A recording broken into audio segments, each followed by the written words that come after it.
friends. Welcome back to Key Lime Jaguar. We got a good one this week. I remember growing up hearing this a lot. We're doing lust is the video topic. And I remember being told as a kid that lust is bad. And I mean, obviously porn is bad. And thinking someone else that looks attractive is bad. Anyways, it's all going to be explained to us by an expert. It's a guy that looks like he's a part-time IT consultant and also a youth pastor. He's going to tell you how sex is bad and how you can kill your lustful desires. And I do mean kill. He brings up, it's a very weird murder metaphor. The point is, whatever you believe is cool. I'm not here to tell you what to believe. I don't give a shit what you believe. You really shouldn't care what I believe. You know what I mean? It doesn't matter. I just think some of these videos are funny, and I hope you do too. Thanks for being here. Man, I'm tired. Oh, what do you mean exactly? Also, who are you? You know I struggle with lust, right? Yeah, you've told me that before. Remember, I asked you to stop bringing it up. Okay, so I feel like all the advice that I'm getting these days is just complicated. Where is he getting this advice from? Like, hey, Uncle Jack, I'm having a big problem with lust. It's all good stuff, but when the time comes to flee temptation, Fleeing temptation is my new favorite metaphor for jerking it, and this guy made it up on I really accident. just need a simple approach that when temptation comes, I know what to do. I totally understand. I want to share with you my deadly simple approach to killing lust in my own life that I think is going to help you in your life as well. He could see us, run! Help you too.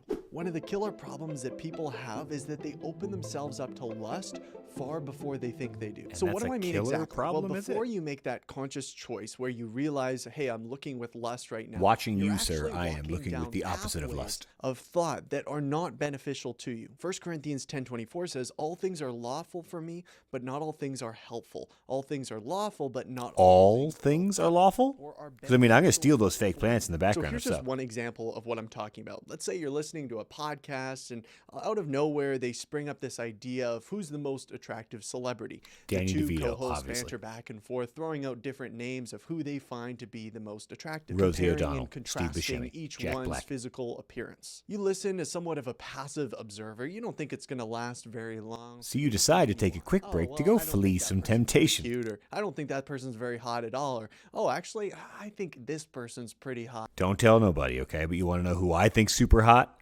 This guy.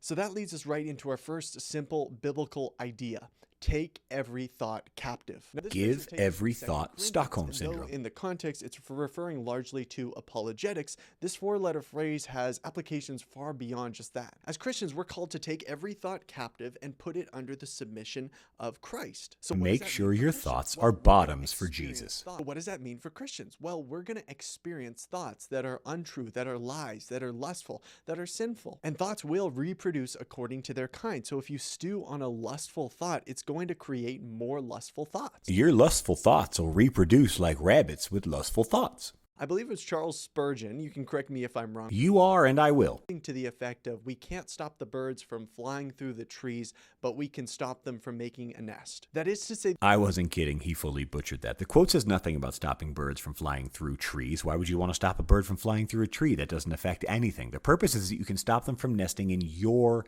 hair. It's about not letting a thought ruminate in your head for too long and moving on. And it's generally attributed to Martin Luther, about 300 to 400 years before Charles Spurgeon was even alive. Unless you want to take it back even further, it's most likely pulled from an ancient Chinese proverb. that is to say that you can't necessarily stop a passing lustful thought, but you can decide what you continue to do with that thought. Know what I decide to do with lustful thoughts? I go to my bedroom and flee some temptation. Oh man, that person is really hot. I wish I could be with that person. Take that thought captive. Take that thought captive. Tie it up with some ropes.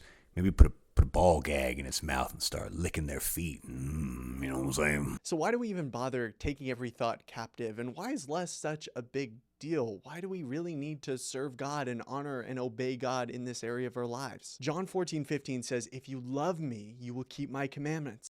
He's right. The Bible does say that. It also says a few other things, like in Leviticus, how eating any pig product is a sin. So if you've ever had a bacon cheeseburger, you're going to hell. It continues to say that lobsters and crabs are also sins. So the entire state of Maine is damned for certain. It says you're not allowed to have tattoos. So somebody tell this guy he spent thousands of dollars to lose his eternal soul. Oh, and if you're not a virgin when you're married, women, you deserve the death penalty. Weird how we don't focus on those, though, huh?